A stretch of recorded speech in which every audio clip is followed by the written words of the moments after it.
भागता शहर और दौड़ती सड़कें, और उसके बीच कश्मकश करती ज़िंदगी। सुकून के 2 लम्हे तलाशती, जद्दोजहद के बीच मुस्कुराती, फलक को नापती पर जड़ों को खोजती ज़िंदगी।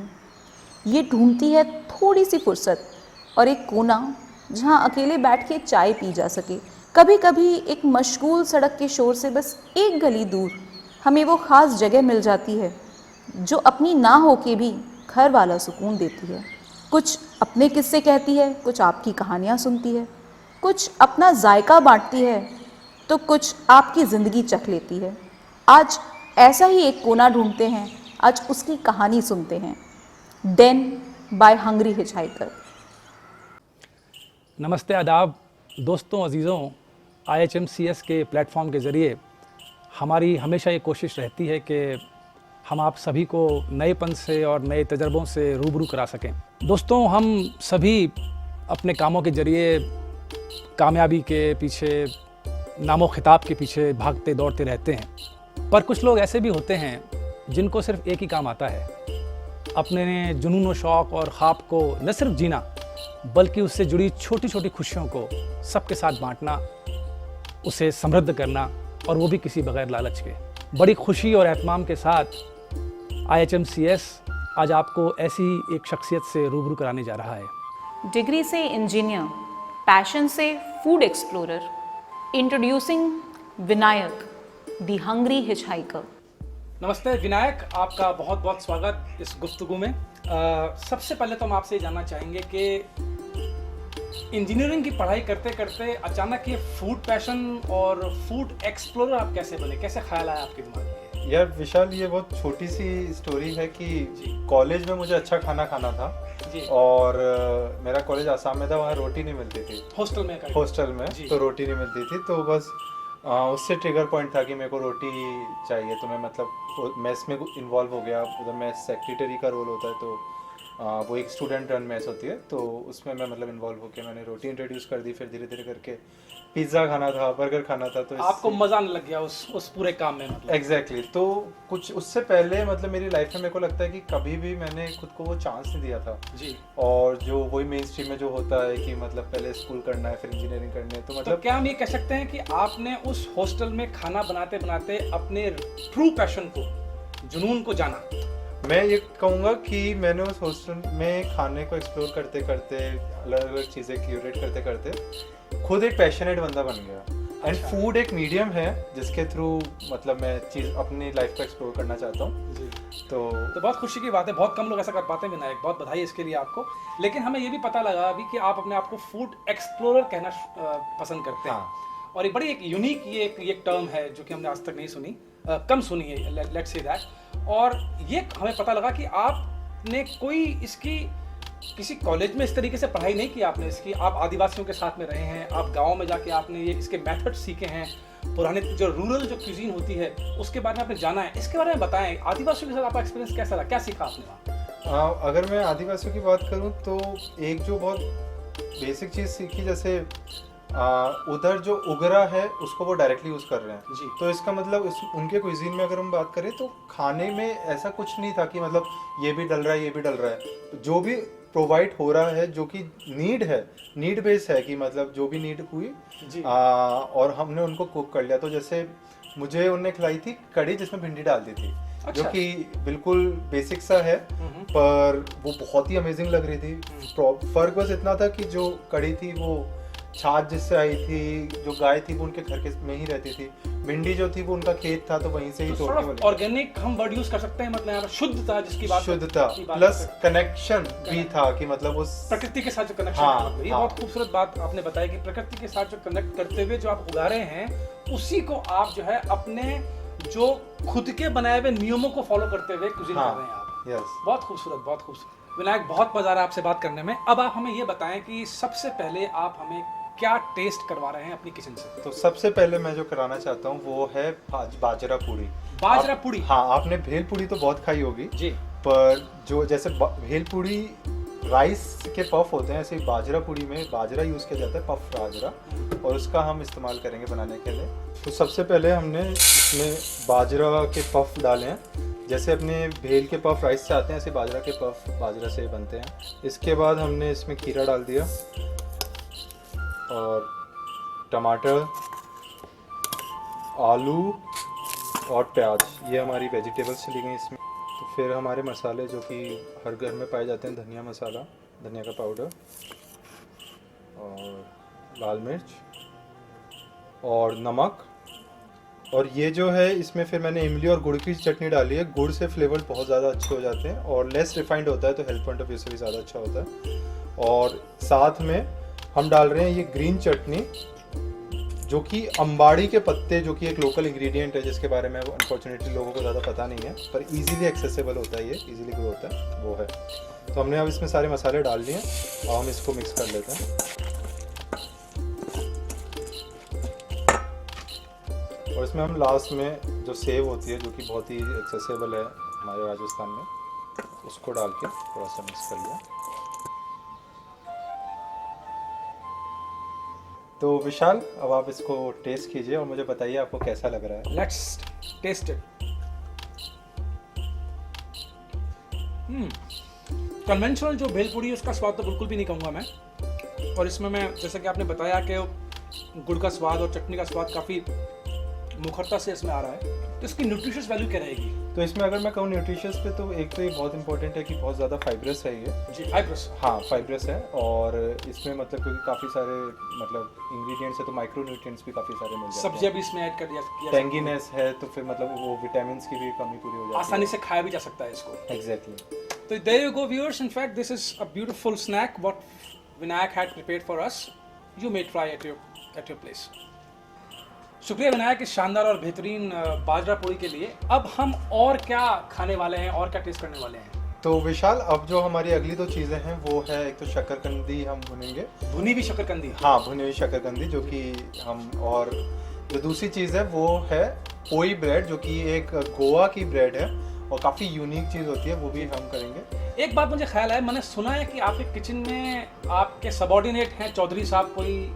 नहीं विशाल, वो सबऑर्डिनेट नहीं है, वो हेड ऑफ द फैमिली है। सबऑर्डिनेट आप मुझे कह सकते हो। तो उनको आप हेड ऑफ द किचन भी बोल सकते हैं? बिल्कुल। आप मिलवाइए हमें उनसे जल्दी। बिल्कुल। तो विशाल, ये है Chaudhary ji. Are you kidding मी?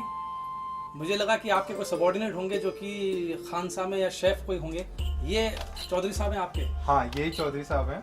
ये एक मड ओवन है और इनको, ये हेड ऑफ द किचन है। और इसमें हम पिज़्ज़ा बनाते हैं, ब्रेड्स बनाते हैं जी, और कई तरीके की चीज़ें होती है। और जब इनको गुस्सा आता है तो वो हमें बहुत अच्छा खाना देते हैं। वाह। पर ध्यान रखना होता है। तो ये आपने खुद डिज़ाइन किया है, खुद बनाया आपने? हाँ, ये खुद मैंने जैसे चूल्हे की मिट्टी होती है उसी तरीके से इस पे भी मैंने वही मिट्टी, गोबर और जो पाउडर यूज़ किया आपने? हाँ, उसको मतलब लपेट ये के। ऊपर मुझे कुछ छेद दिख रहे हैं। ये चौधरी जी के कान हैं जी ये उनकी आंखें हैं जी। और ये उनकी नाक है। हाँ, तो पूरा मतलब, तो इसका जो ये चौधरी साहब जो हैं, इनका जो रोल तो समझ में मुझे आ गया, लेकिन इस तरीके से बनाने का, क्योंकि हमारे पास मॉडर्न आजकल इक्विपमेंट्स भी हैं, हाँ। तो इसकी क्या उपयोगिता है? तो मैं हमेशा बिलीव करता हूँ कि फूड जो है, जो प्रिमिटिव वेज ऑफ कुकिंग होती हैं, वो ज़्यादा टेस्टी होती हैं जी। तो मेरी एक स्टोरी है पहले की, तो उससे मैं इंस्पायर्ड हुआ था। मेरे को रियलाइज़ हुआ कि इस पे खाना कितना अच्छा बनता तो क्या इसमें कुछ स्वाद में भी फर्क पड़ता है कुछ? है। बिल्कुल, स्वाद में बहुत ज़्यादा फ़र्क पड़ता है। जैसे बाजरे की रोटी चूल्हे की ही अच्छी होती है, गैस पे वो मज़ा नहीं आता। ऐसे जो तो राख का कुछ स्वाद, इसमें कुछ मिट्टी का स्वाद आता है एग्जैक्टली वो आती है, वो बहुत नेचुरल। खूब, बहुत खूब, बहुत खूब। तो अभी हम शकरकंदी डाल रहे हैं चौधरी जी के अंदर, ताकि हम इसको भून सकें। एक बार साइकिल लेके राजस्थान की ट्रिप पे गया था अपने दो दोस्तों के साथ, to explore the food culture of the place. तो उसमें हम पूरे दिन साइकिलिंग करते थे और फिर रात को हम कैंप में, टेंट में सोते थे। तो क्या होता था कि हम इतने थक चुके होते थे कि हमारा कुछ बनाने का मन नहीं होता था। हालांकि हमारे पास जैसे खिचड़ी हो गई या कुछ भी बनाने का हमारे पास सामान होता था, पर हम क्या करते थे कि हम शकरकंदी शाम को खरीद लेते थे कहीं रास्ते से। और फिर क्योंकि सर्दियों का टाइम था तो हमें बॉनफायर करना होता था, नहीं तो ठंड बहुत थी उस टाइम पे। तो हम वही शकरकंदी उसमें बॉनफायर में डाल देते थे और उसको फिर निकाल के हम खा लेते थे। और उससे मेरे को रियलाइज़ होता है कि कितनी ज़्यादा सिंपलिस्टिक जो फूड होता है वो कितना ही टेस्टी होता है और कितना न्यूट्रिशियस होता है, कितना फुलफिलिंग होता है। और स्पेशली दोस्तों के साथ खाने का तो फिर उसमें मज़ा अलग ही होता है। तो विशाल, हमने जो शकरकंदी अंदर रखी थी भुनने के लिए वो रेडी है। तो आप जैसा देख सकते हैं कि ये पूरा ऐसे चुनने पे इसका रोस्टेड जो फ्लेवर्स आ रहे हैं, स्मोक आ रही है और वो पूरा मज़ा आ रहा है। तो मैं चाहूँगा, और हम कैसे खाते थे मैं आपको वो बता रहा हूँ। बस ये बेसिकली ऐसे ही हमने, क्योंकि हमारा ये भी रहता था कि चीज़ जो है वो गरम रहे और हम ज़्यादा वेट नहीं कर सकते थे। तो साथ में मैंने इसमें स्प्रिंकल किया है सॉल्ट, और आप चाहें तो इसमें कुछ और भी स्पाइसेस यूज़ कर सकते हैं, जैसे मैं थोड़ा सा कोरिएंडर पाउडर भी यूज़ कर रहा हूँ। तो विशाल, अब मैं चाहूँगा कि आप इसको ट्राई कीजिए, डायरेक्टली इसको स्कूप लीजिए इसमें और मेरे को बताइए कि वो फ्लेवर कैसे लग रहे हैं। बिल्कुल नेचुरल और बिल्कुल सिंपलिस्टिक लेवल पे जो मेरा थॉट प्रोसेस है उसके अकॉर्डिंग।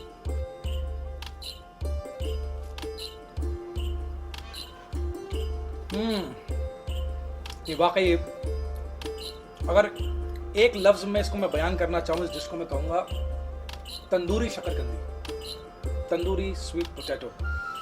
स्मोकी फ्लेवर जो इसका है वो अद्भुत है, कमाल का। विनायक, मज़ा आ गया। हमने बाजरा पूरी का आनंद लिया और उसके बाद आपने हमें भुनी हुई शकरकंदी से भी आपने हमारा तारुफ कराया। लेकिन क्या पीने में क्या है आपके पास में? तो एक ट्रेडिशनल ड्रिंक या कोई भी ड्रिंक जो आप बनाते हैं उसके बारे में हमें प्लीज़ बताएं। तो विशाल, जो आपने पूछा, तो हम अभी बापची हनी मिंट लेमनेड ट्राई करेंगे। तो उसमें जो बापची होता है वो एक बहुत ही अच्छा इम्यूनिटी बूस्टर है, और वो एक बेसिल सीड्स होते हैं जिसको अपन तुलसी के बीज भी कह सकते हैं, हालांकि उससे थोड़ी डिफरेंट चीज़ होती है। तो साथ में वो वेट लॉस में भी हेल्प करता है, प्लस बहुत ही अच्छा एंटीऑक्सीडेंट भी है। प्लस जो इसमें हनी है वो हम मध्य प्रदेश के ट्राइबल एरियाज़ हैं उनसे मंगवाते हैं, ताकि क्वालिटी से कॉम्प्रोमाइज़ नहीं रहे। तो चलिए अब हम चलते हैं और आपको मैं दिखाता हूँ कि हम उसको कैसे बनाते हैं। तो अब इसमें सबसे पहले अपन हनी डाल रहे हैं, जो कि मैंने आपको बताया भी था कि मध्य प्रदेश के एरिया से आया है, ट्राइबल एरिया से, जो कि फ्लेवर्स को काफ़ी चेंज कर देता है। फिर हमने इसमें पुदीना डाला और डाला नींबू। अब जो है, जो खास इंग्रेडिएंट जिसके बारे में बता रहा था मैं आपको, बापची, हम इसको ऐड करेंगे और फाइनली इसमें पानी डालेंगे।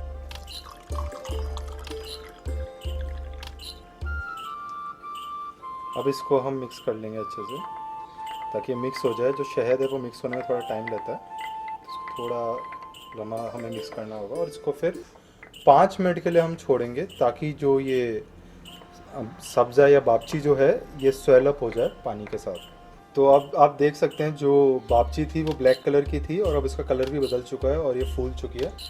तो विशाल, अब मैं चाहूँगा कि आप इसको ट्राई करें और मुझे बताएं कि ये कैसा लग रहा है। विनायक, मैं इंतज़ार ही कर रहा था कब आप मुझे कहें और मैं इसको टेस्ट करूं। हाँ,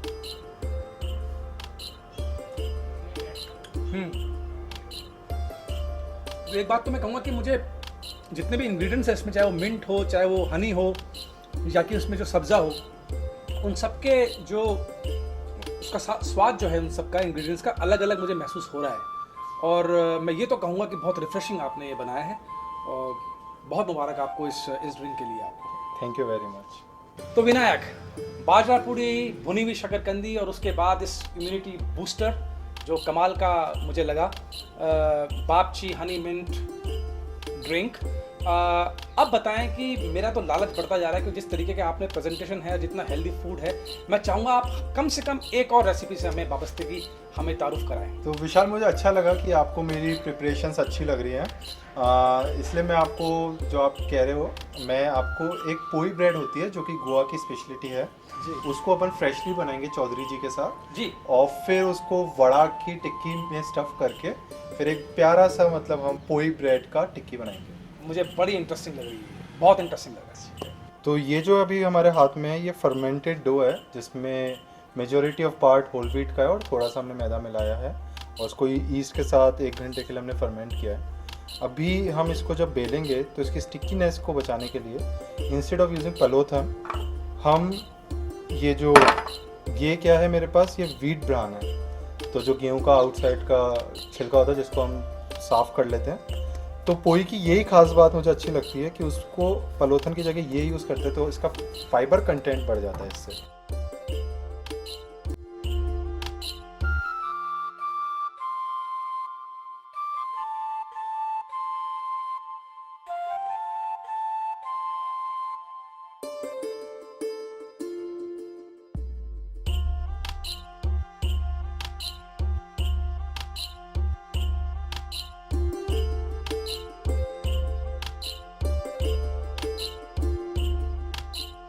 विशाल, जो हमने ये आपको दिखाया मैंने कि हमने इसका मटेरियल बनाया, तो इसको जैसे अपन वड़ा को डिप करते हैं बेसन के घोल में, तो वैसे हमने डिप किया। पर अब इसको मैं फ्राई की जगह ग्रिल करूँगा, जो कि ये ना सैंडविच ग्रिलर होता है इधर। तो सैंडविच ग्रिलर का क्या फ़ायदा है मुझे, एक तो कि ये इजीली एक्सेसिबल है, घर पे भी एक्सेसिबल होता है, जो बहुत सिंपलिस्टिक टेक्निक है, जो मुझे लगता है कि काफ़ी लोग यूज़ कर सकते हैं। और इसको जब अपन ग्रिल करते भी हैं तो चीज़ काफ़ी टेस्टी बन के निकल के आती है। तो अभी इसमें 5 मिनट लगेंगे। अब जब तक वो ग्रिल हो रहा है तब तक हम ये जो पोई ब्रेड है, जिसको हमने चौधरी जी में बनाया था, हम इसको बीच में से काट लेते हैं। जैसे देख सकते हैं पूरा ये ब्रेड ही इसका टेक्सचर है। और इसमें हमने जो ये अंबाड़ी चटनी, जो इसके बारे में मैंने आपको पहले भी बताया था, हमने वो लगाई है। अब जो है हम देख रहे हैं कि ये जो ग्रिल वड़ा है ये हो चुका है, तो इसको हम ले रहे हैं। और जो है जो हमने ये इसमें ऑलरेडी चटनी डाली हुई है, इसके उसमें खा रहे हैं। हमें विशाल, आप मुझे इसको खा के बताइए कि आपको ये कैसा लग रहा है। तो विशाल, इसको मैं जो दे रहा हूँ, इसको मैं आपको साथ में ये मुंबई की जो ड्राई वड़ा पाव की जो चटनी होती है, जी जी, उसके साथ मैंने आपको दिया है। तो इसमें अलग से वेजीज भी डाल सकते हैं, हरी मिर्च डाल सकते हैं, वो काम कर सकते हैं। यस, वो आप जो भी डालना चाहें, जैसे वेजीज भी डाल सकते हैं, और नहीं तो जो बड़ा में होता है कि ये ड्राई चटनी होती है और साथ में एक हरी मिर्च डाल दी ग्रिल करके, कस्टमाइज करके आप कर सकते हैं। बहुत खूब। इसमें डाल के यस, आप इसको डाल लीजिए आप अपने हिसाब हल्का से। सा डाल दिया मैंने, और अब मैं इसको खाने वाला हूँ और शायद गोवा के बीचेस की सैर भी करने वाला हूँ, क्योंकि ये गोवन ब्रेड है।